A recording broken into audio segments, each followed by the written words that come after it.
Enquanto os investimentos diretos estrangeiros, os investimentos de uma empresa de um país em outro país, caíram 24% no ano passado, no Brasil eles cresceram 68%.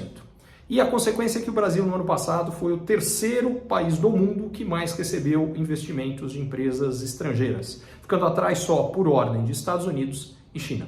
E a pergunta é, como em um ano de eleições ultrapolarizadas, com grande incerteza, com políticas econômicas que pelo menos no discurso eram muito diferentes, como grandes empresas do mundo inteiro investiram tanto no Brasil? O que elas viram que os brasileiros não estão conseguindo ver? Primeiro ponto é que talvez, apesar de discursos muito antagônicos dos dois candidatos a presidente na última eleição, na prática, o que ganhasse quem ganhasse conseguiria fazer de tão diferente, provavelmente não ia ser tanto. O segundo, principal, o tamanho do mercado brasileiro e o potencial de crescimento que ele tem são grandes demais para ignorar.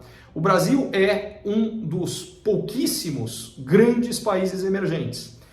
Toda empresa quer um mercado grande, principalmente uma grande empresa estrangeira, porque, caso contrário, ao invés de investir no Brasil, ele talvez tenha que investir em 15, 20 outros países para que, somados, eles tenham um mercado do tamanho do mercado brasileiro. Mas é muito mais difícil de administrar, legislações diferentes, questões políticas diferentes, enfim, é muito mais simples você concentrar num grande mercado.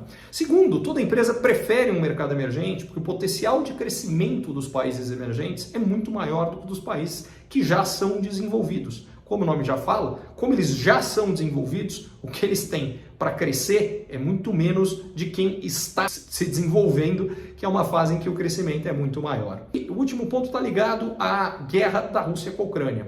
Quando a Rússia invade a Ucrânia, entre os grandes países emergentes, que, na minha opinião, grande mesmo, são China, Índia e Brasil, mas Rússia e Indonésia ainda são significativos. Na sequência, México cerca da metade do tamanho do mercado brasileiro. Então, o que isso significa na prática?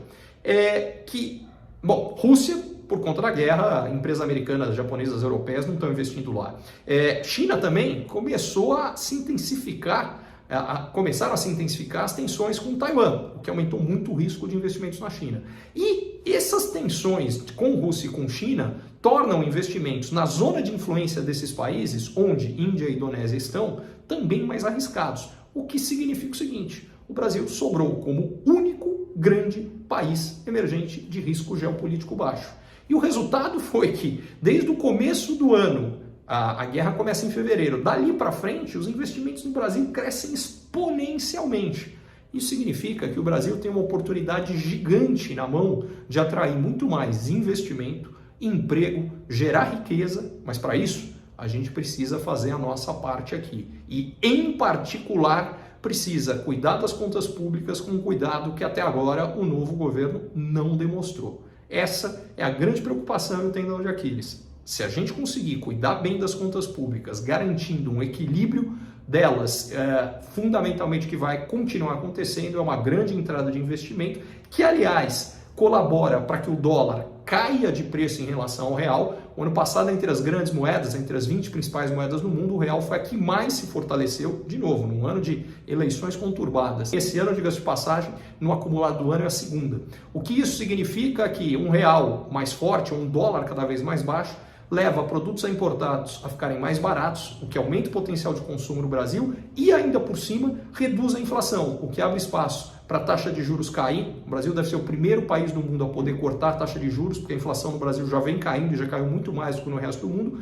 Com tudo isso, você impulsionaria a economia brasileira. De novo, o desafio, a única coisa que a gente precisa fazer é cuidar direito das contas públicas. E o ideal, e isso o governo já deixou claro que não vai fazer, seria fazer isso cortando gastos e não aumentando impostos, como foi a opção do governo atual de seguir.